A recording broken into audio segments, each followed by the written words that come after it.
বন্ধুরা, আজ আমি আপনাদের নিয়ে যাব আফ্রিকার কঙ্গো প্রজাতন্ত্রে, যেখানে স্থানীয় মানুষজন হাতে তৈরি কাঠের স্কুটার ব্যবহার করেন তাদের দৈনন্দিন কাজ চালিয়ে যাচ্ছেন। এই কাঠের স্কুটারগুলোকে বলা হয় চুকুদু।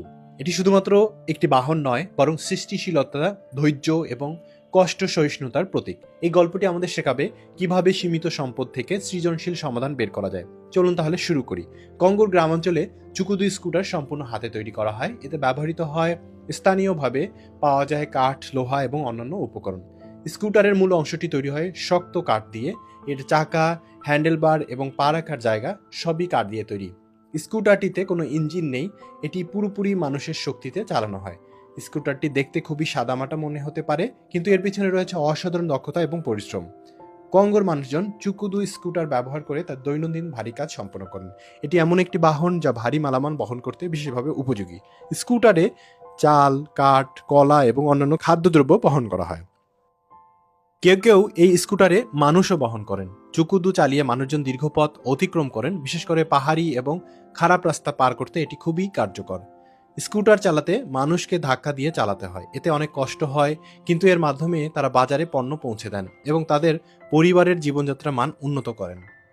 চুকুদু স্কুটার শুধু একটি বাহন নয়, এটি কঙ্গোর মানুষের কঠিন পরিশ্রম এবং ধৈর্যের প্রতীক।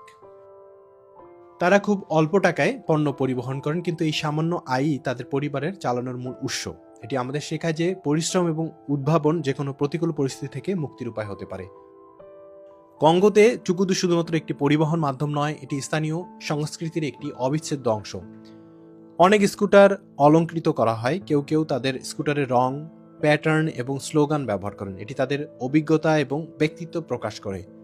স্কুটার চালকরা নিজেদের জীবনকে সহজ করার জন্য চুকুদু ব্যবহার করেন। এটি তাদের সংস্কৃতির গর্ব এবং সৃজনশীলতার প্রতীক। জীবনের শিক্ষা, সীমাবদ্ধতার সৃষ্টিশীল সমাধান। বন্ধুরা, এই গল্পটি আমাদের শেখায় যে সৃজনশীলতা এবং কষ্ট সহিষ্ণুতা দিয়ে যে কোনো কঠিন পরিস্থিতির সমাধান করা সম্ভব। আমাদের জীবনেও এমন অনেক সময় আসে যখন সীমিত সম্পদ নিয়ে আমাদের কাজ চালাতে হয়, কিন্তু যদি আমরা মনোযোগ এবং উদ্ভাবনী চিন্তা ব্যবহার করি, তবে সীমাবদ্ধতাকে শক্তিতে রূপান্তরিত করা যায়। চুকুদু স্কুটার আমাদের শেখায় পরিশ্রম এবং ধৈর্যের মাধ্যমে যে কোনো চ্যালেঞ্জ মোকাবিলা করা যায়। সৃজনশীলতা যে কোনো সমস্যার সমাধান এনে দিতে পারে এবং সীমিত সম্পদ দিয়ে বড় কিছু অর্জন করা সম্ভব। বন্ধুরা, কঙ্গোর এই চুকুদু স্কুটার আমাদের জীবনে অনেক গুরুত্বপূর্ণ শিক্ষা দেয়। এটি শুধু একটি পরিবহন মাধ্যম নয়, বরং অদম্য মনোবল এবং সৃষ্টিশীলতার প্রতীক। আশা করি এই গল্পটি আপনাদের ভালো লেগেছে। আপনাদের কী ধরনের কন্টেন্ট দেখতে চান সেটি অবশ্যই কমেন্টে জানাবেন। দেখা হবে পরের গল্পে। আজ আল্লাহ হাফেজ। আসসালামু আলাইকুম ওয়া রাহমাতুল্লাহ।